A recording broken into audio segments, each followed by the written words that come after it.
ఆమె ఓడింది. కాదు కాదు ఓడించారు. అధికార విపక్షాల రాజకీయాల్లో మహిళ బలైపోయింది. మోదీ ప్రభుత్వానికి మొదటిసారి చుక్కెదురైంది. 131వ రాజ్యాంగ సవరణ బిల్లుపై ఓటింగ్ జరిగింది. కానీ వీగిపోయింది. 528 మంది సభ్యుల్లో 230 మంది వ్యతిరేకంగా ఓటు వేశారు. 298 మంది అనుకూలంగా ఓటు వేశారు. కానీ 2/3 మెజారిటీ రాకపోవడంతో లోక్సభలో బిల్లులు వీగిపోయాయి. రాజ్యాంగ సవరణ నెగ్గాలంటే ఎన్డీఏకు 352 మంది సంఖ్యాబలం అవసరం. కానీ 54 మంది తక్కువగా ఉండడంతో కేంద్రానికి షాక్ తగిలింది. 850 లోక్సభ సీట్లు పెంచాలన్న కేంద్ర ప్రతిపాదనకు బ్రేకులు పడ్డాయి. అలాగే మహిళా రిజర్వేషన్ బిల్లు కూడా వీగిపోయింది.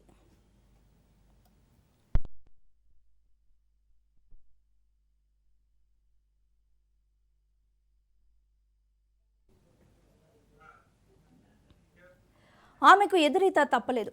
30 ఏళ్ల నిరీక్షణ ఫలిస్తుందని దేశమంతా భావించిన వేళ నిరాశ మిగిలింది. రాజ్యాంగ సవరణ బిల్లులు ఆమోదం కాలేదు.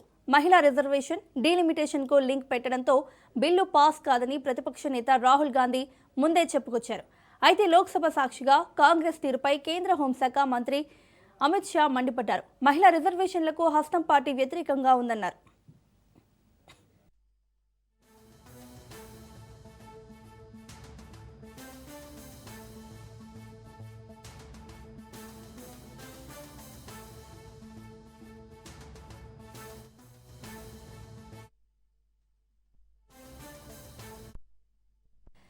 దేశ చరిత్రలో ఎర్ర అక్షరాలతో నిలిచే రోజని తెలంగాణ సీఎం రేవంత్ ట్వీట్ చేశారు. నల్ల బిల్లులను ప్రతిపక్ష శక్తులు అడ్డుకున్నాయని, రాహుల్ నేతృత్వంలో ప్రతిపక్షాల ఐక్యత గెలిచిందన్నారు. దేశంలో ప్రజాస్వామ్య శక్తుల ఏకీకరణ జరిగిందని చెప్పుకొచ్చారు రాహుల్. రాజ్యాంగ సవరణ బిల్లును ఓడించిన ప్రతిపక్ష నేతలకు ఆయన కృతజ్ఞతలు తెలిపారు. స్టాలిన్, మమత, అఖిలేష్, ఉద్ధవ్ నేతృత్వం అభినందనీయమన్నారు. కమ్యూనిస్టు పార్టీల సహకారం కీలకమన్నారు సీఎం రేవంత్. జై హింద్ అంటూ ఆయన ట్వీట్ చేశారు.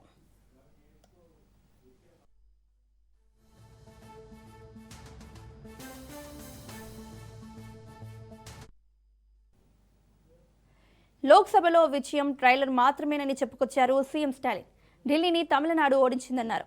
ఏప్రిల్ 23న ఢిల్లీ అహంకారానికి మద్దతు తెలుపుతున్న బానిసలను కూడా ఓడిస్తామంటూ కామెంట్లు చేశారు తమిళనాడు సీఎం స్టాలిన్.